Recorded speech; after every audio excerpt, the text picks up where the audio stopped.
First, I'm going to write some simple functions. These are going to be useful. In VBA, anytime you write a code for a function, which means it's something that can be called either from within VBA or from the worksheet itself. I'm going to call this PV continuous single,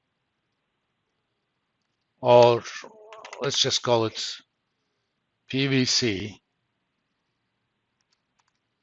It's going to have,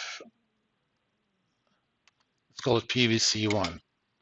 Present value of $1 using the continuously compounded rate. I'll call this argument I rate. That as double thing is optional, but I tend to be careful about these things. I'm basically letting Excel know that that's going to be a double precision real number. A double precision real number means it's a number where it's precise up to about 15 digits. The second number is I time, and the output is going to be a double precision number as well. And in this case, it's simply,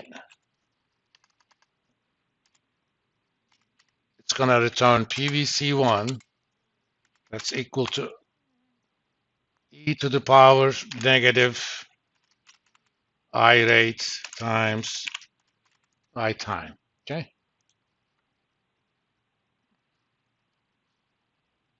So anytime I'm going to need something like that, I'm going to call on that function.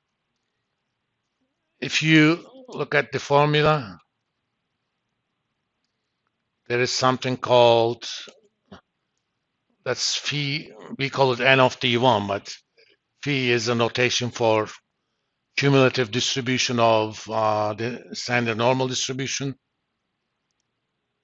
So I need a function that calculates normal CDF. It's going to have one argument.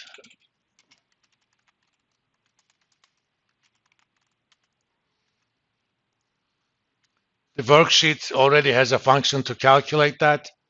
Anytime this function by itself doesn't exist in VBA, but since there is a worksheet function, we can actually refer to that. The way you do it, normal CDF equals, you type application dot worksheet function dot. That means in the application, go to the collection of worksheet functions. Among those, what I want is norm list, norm S list.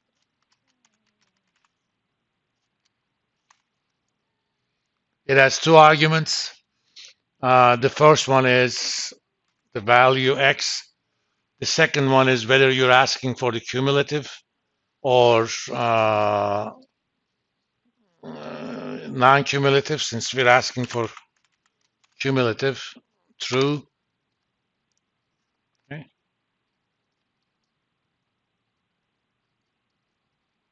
If you look at the formulas for some of the Greeks, there is an expression for lowercase phi.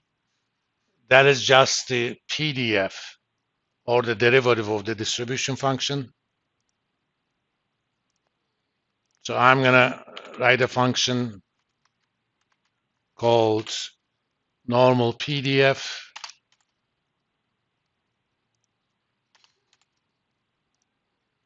But this time the second argument is going to be false. And if you want to know, oh, I already have that here.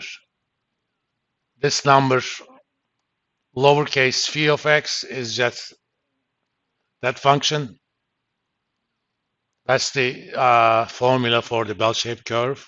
Okay, and this is basically the area to the left of any given point.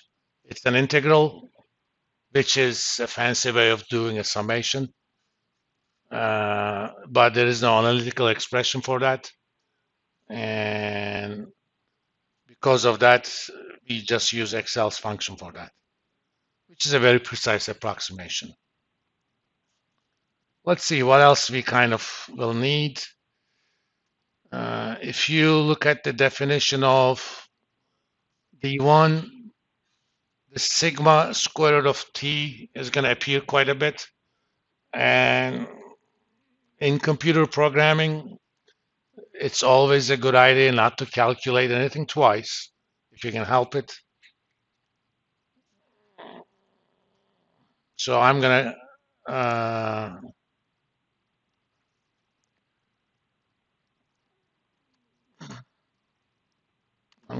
do a function for that too.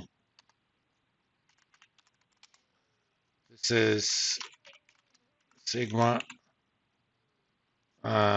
root time I sigma as double, I time as double,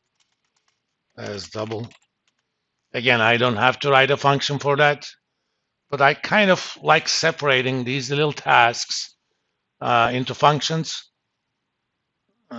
It helps figuring out if something goes wrong, what's going wrong. We can do the whole thing in one sitting. It's not a problem. This is not that complicated a problem. But if you're going to get into habits of like these, divide programming problems into little tasks, and in the whole thing, just bring those tasks together. At least personally, it's a lot easier for me. It's kind of modular. If I wanted to change something about it, all I have to do is change some of the pieces. In this case, sigma root time equals sigma times square root of I time. You'll probably notice that I didn't type square root. This is one of the peculiarities of Excel. When you use the worksheet function, square root, you actually type SQRT, okay? But in VBA, square root function is SQR. Why? Don't ask me. It's called Microsoft. There's a reason Bing is not a very good search engine. I don't know if it's going to get better with this chat GPT or whatever that thing is. But given Microsoft, they're going to find a way to screw even an AI.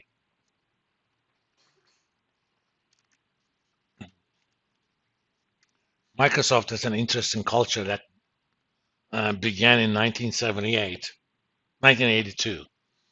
In 1982, Microsoft got the contract to write the operating system for the first IBM PCs, okay? And they had written an operating system in 78 for a 8-bit machine. It was an Atari machine. And this time it was 16-bit. Going from 8-bit to 16-bit, increasing the speed, probably those days at least 10 times. So it was a big deal. And they told him, okay, write a code. You write typically the operating system to the extent possible in the machine code or the assembly language. So it's rather involved. But these guys said, Bill Gates said, okay, we already have a system or software that works fine if the machine was an Atari 8. Okay, so they wrote code in IBM PC to make the IBM PC think that it was an Atari 8. It's called emulation software. Then use the operating system for that one. Of course, in that system was optimized on an 8-bit code, but this was 16-bit. That means it wasn't nearly half as efficient as it could have been. But it's Microsoft's uh, corporate culture. So they're going to find to figure out a way to, you know, screw up what you want to call AI. I mean, these guys bought Skype a few years ago, and is anybody using Skype anymore?